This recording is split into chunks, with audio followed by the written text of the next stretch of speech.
Hello, everyone. This is Debra Richardson, and today I am putting the AP in Happy, where accounts payable teams are empowered to protect the vendor master file from fraud.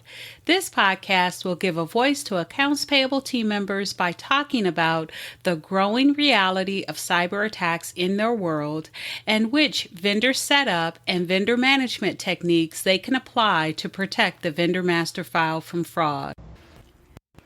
Need training? Visit the Vendor Process Training Center to enroll in your choice of weekly live and on-demand training sessions. Plus, get access to vendor setup form templates and reference tools that will help you and your team avoid fraud, fines, and bad vendor data. So sign up for a free account to get access to free training sessions, vendor process FAQs, and a resource library with information you need to manage your vendor master file. Visit training.debrarrichardson.com today. The link will be in the show notes. So there are two vendor forms that are critical to avoid fraud, fines, and bad vendor data. Now, each will have its own episode explaining why it's critical and what data to collect on the form and why. In this episode, we talk about the second form, the vendor banking form. Keep listening.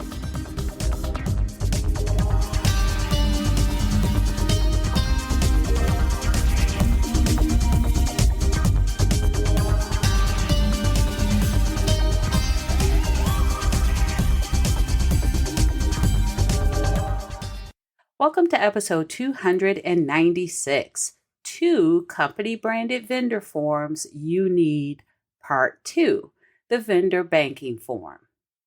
Now, part 1 was last week. It was episode 295, and the first form was the vendor setup form with a twist. So if you haven't listened to that, make sure that you put that in your queue. Again, that's episode 295, and it came out last week.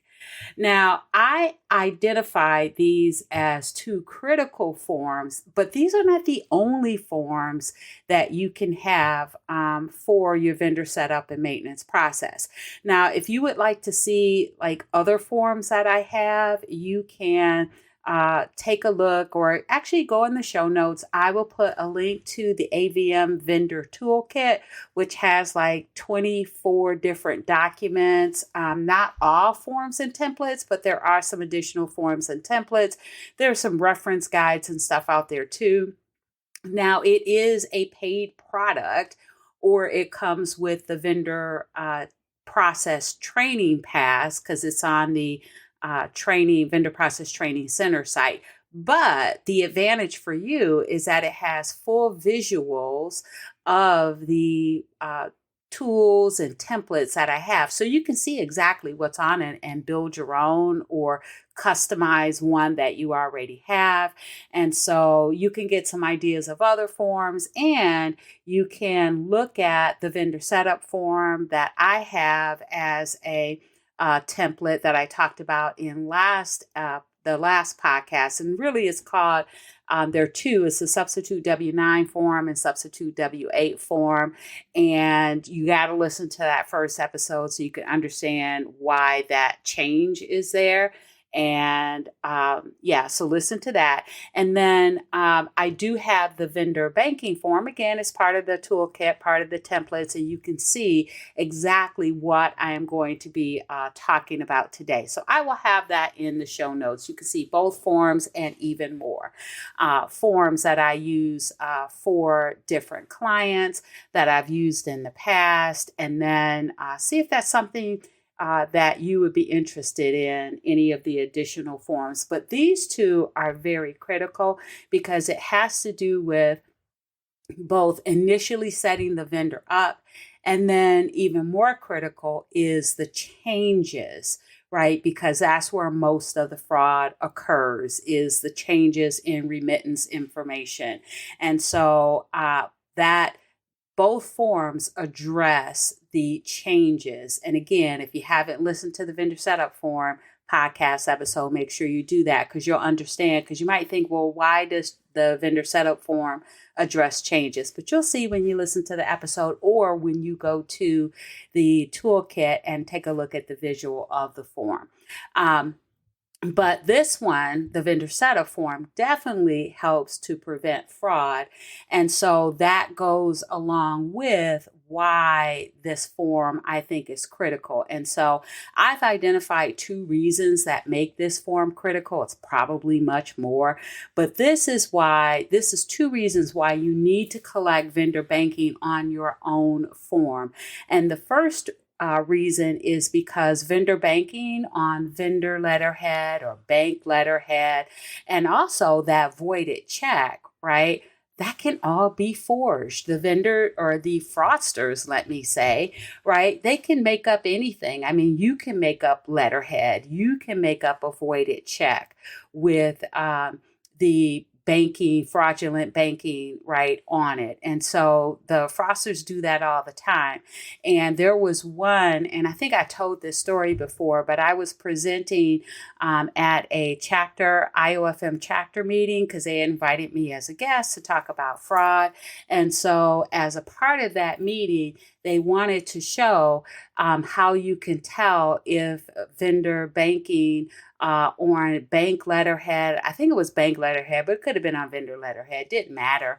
But they wanted to show how you can tell it was fraud because the chapter president had actually received that as part of the setup process or change process for vendors banking.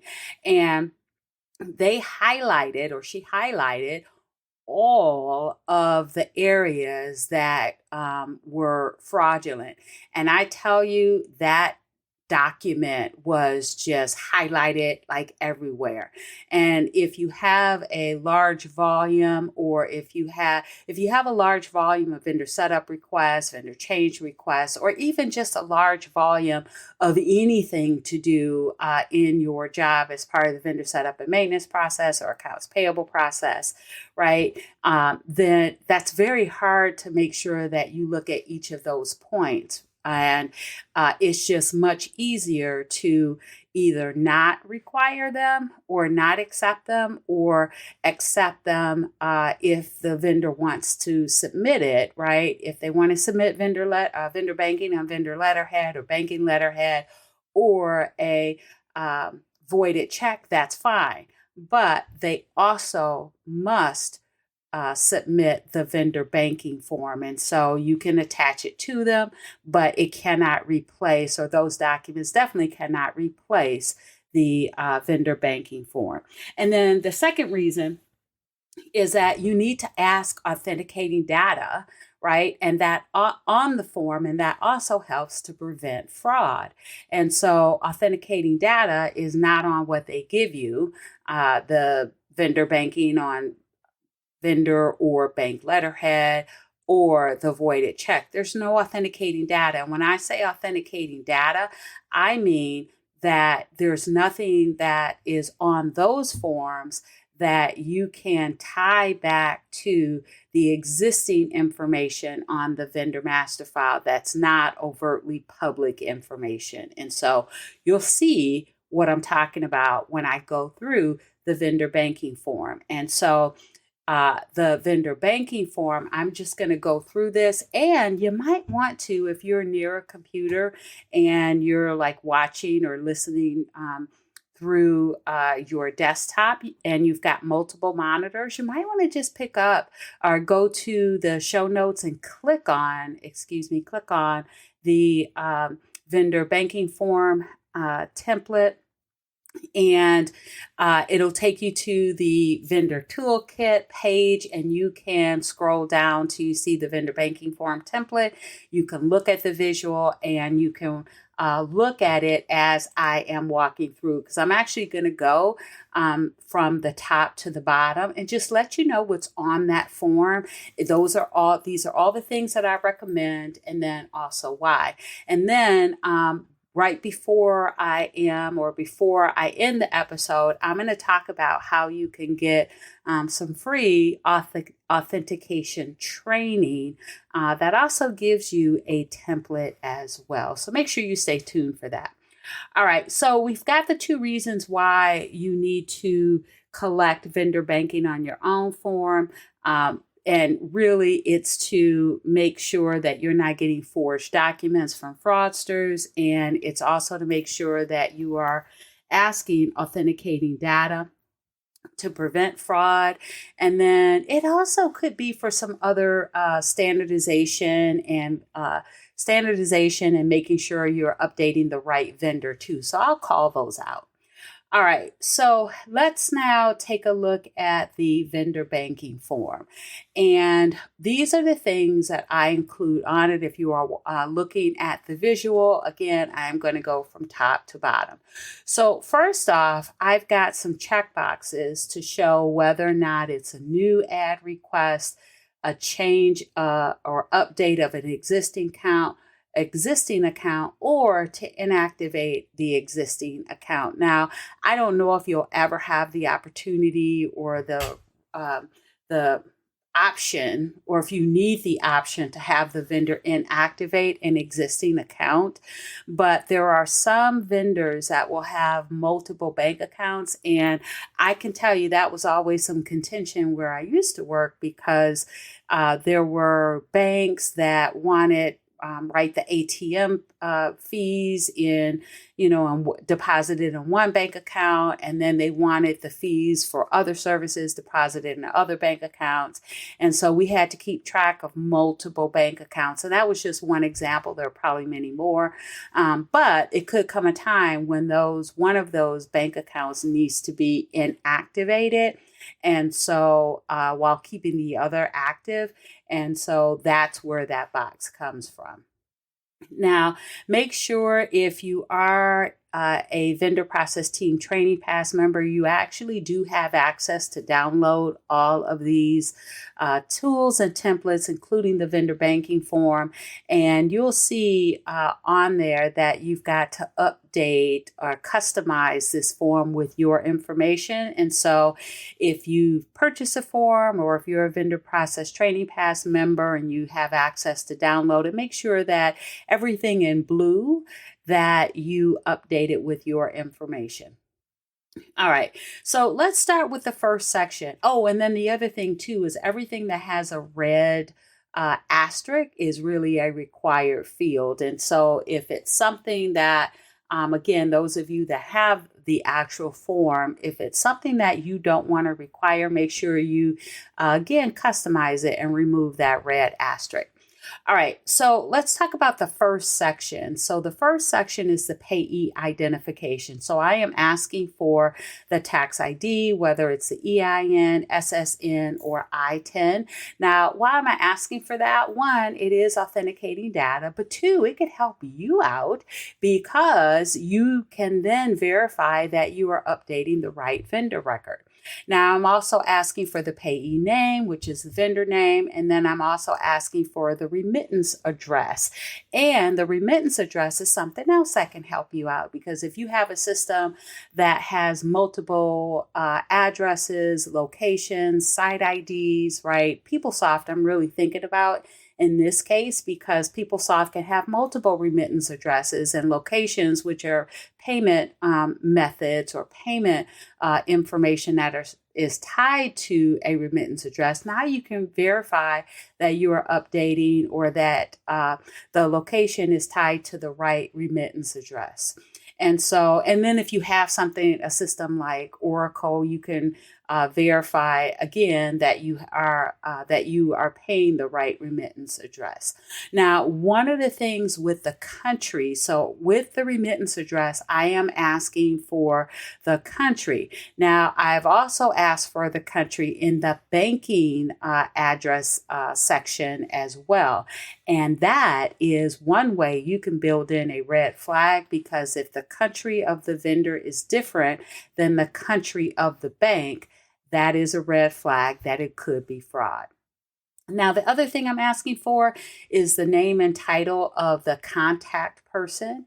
And that's always great to have. And then also the email address of the contact person.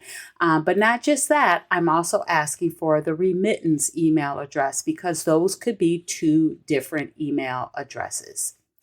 Now, the next part, of course, is the banking information, but I am asking, I have two sections. They look identical. One is for new financial information and one is prior financial information. Now, on the prior financial information section, I do have some instructions that is only required for updates. And so if it's a new vendor setup, or let's say if it was a check payment vendor that is converting to ACH payment or wire payment, electronic payment of any type, then they won't have existing banking information. But most of the fraud, right, is related to changing existing remittance information. And so when they are filling out their new financial information, and they want to change existing, then they have to provide the prior financial information. And by the way, if they throw a fit because they say they don't have it, they actually have to keep records as long as you and I do, right? So they need to keep records for as long as 7 years, and many companies will keep payment records longer than that. And so someone should be able to look up where that last payment went to. And if they pitch a fit, or if they refuse to provide it, that in itself might be a hint and a half that there is fraud. So it could be another red flag. And what you'll want to do is put that together with other red flags and present it to either to leadership or make a decision as to whether or not you will process that request. Now, within the financial information, the new and the prior or existing, I'm asking all the same things. Again, I have the country, because if the country of the bank is different than the country of the vendor, that is a red flag.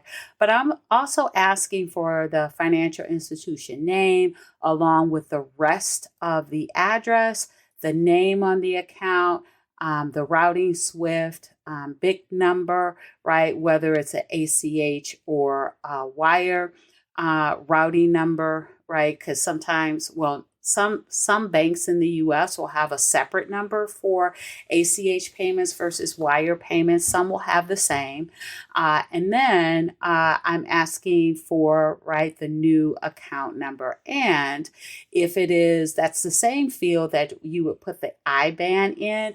But you'll notice on my version of this vendor banking form template, I asked for a bank letter for the IBANs. That's the only time that I suggest that you require a bank letter or vendor banking on letterhead, only because that IBAN, it is different formats for different countries, and it's usually between 18 and 30 characters. And I think Jordan, I could be wrong, but I think Jordan is the country that has like 30 characters.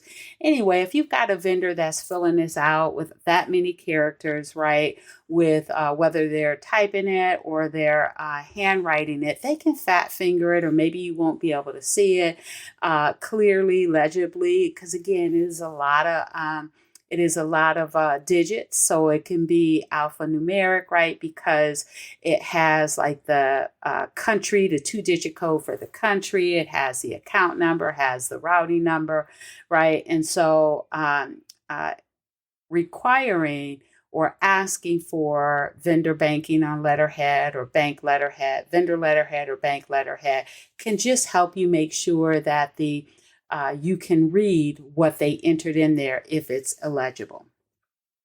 All right, so that's the new financial and prior financial information, right? So if they're changing it, they have to give you the prior banking. And then what I would do is also the next section. So I include this on all of my forms for the vendor, and you'll see it too, right? If you look at the vendor setup form, and listen to that podcast as well. But the reason that I added this next section is to deter fraudsters. And this is the contact information for the internal employee that they have a relationship with. So I asked them to provide the contact name, email address, phone number, and fax number. Now, again, you can customize it, and if they don't have a fax number, right? Because not a lot of people still use faxes, but some people do. You can remove that. Now, the biggest reason that I added this is to deter fraudsters, because if they have a contact information for the internal employee and they add something, I mean, they can go to LinkedIn and find, right, an internal employee that works for your company, but they do run the risk that you might actually reach out to them, especially if there are other red flags or suspicions about the email request received, right? They may think that you're going to reach out to them, and actually, that is a great reason to have the internal employee, right, on this form, because if there is any suspicions, you can reach out to them. Plus, this works very well for those non-PO vendors that you may not know, right, depending on how you get your requests in, what internal team member you need to contact. For PO vendors, it could be easier, right, because you have the buyers. But for non-PO, you may not exactly know who in the company you need to contact. But this way, it provides a deterrence for the fraudsters and gives you some information. And then after that is the certification piece. Usually your legal department has some legalese that goes into this section that, right, the vendor is acknowledging and authorizing the payments. So you'll want to, I do have some language in there, but you'll want to make sure that you match it to the language you currently have. If you have a current vendor banking form and just want to update it, right? Or if you don't, just make sure you run that by your leadership or through your legal team to make sure they don't want to, that the verbiage is fine and whether or not they want to update it. So that's it with the vendor banking form, right? I am asking for authenticating data based on the payee information.